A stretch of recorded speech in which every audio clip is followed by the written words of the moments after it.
And he starts mumbling, and he passes out. Passed out cold. Now I grabbed him and I shook him and I said, come on, you got to wake up so I can kill you. Now we're in the clouds, flying along with no pilot. And my friend in the back seat said, we're dead, aren't we? I said, there's a very good chance of that, yes. He said, what are we going to do? I said, I don't know.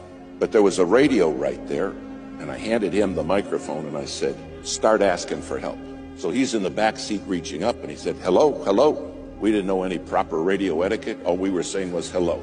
And somebody answered back, hello, hello. Don't you guys know proper radio etiquette? And I said, give it. I said, tell them we don't know nothing. Tell them we're in an airplane with a passed out pilot and we don't know how to fly this plane. The guy said, I'm a freighter flying out of Anchorage on the way to Tokyo. And he said, you're telling me you have nobody who can fly that plane with you? I said, tell them that's correct.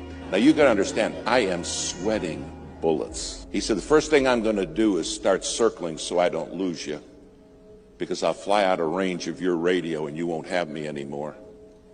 And he said, I'm going to get Anchorage Emergency for you. And Anchorage Emergency will be the people that can maybe help you. Try to save your life. After about 5 minutes, Anchorage came on, said, we understand you have a passed out pilot, and those of you do not know how to fly that plane. We said, that's right. They said, well, the first thing we got to do is find you. And I'll never forget what this man at Anchorage said. He said, my job is to get you home safe. He said, that's my job. But he said, here's the deal. If you want me to get you home safe, you got to promise me you'll obey my voice. He said, you can't see me, but I can see you. And he said, if you're not going to obey my voice, you're going to die. When you can't see anything, you have no idea how disorientated you become. Finally, he said, okay, I found you. Now hear me clear.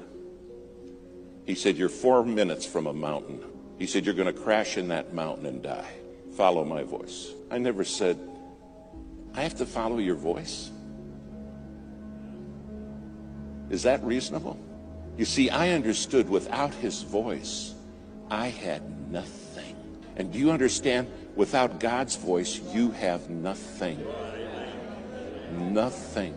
Finally, he got us turned. And he said, I'm freezing all the traffic in the area. He said, it's going to take me an hour and a half to get you to Anchorage, and there's a lot of weather between you and Anchorage. You're in for a rough ride. And he said, I want you to hear me. I don't want you to look at what's going on outside. I don't want you to pay attention to the storm, just my voice. He said, if you start watching the storm, you will die. But I'll take you through it. Now, because they cleared all the traffic, several pilots, those nighttime freighters, those 747s, started talking to us.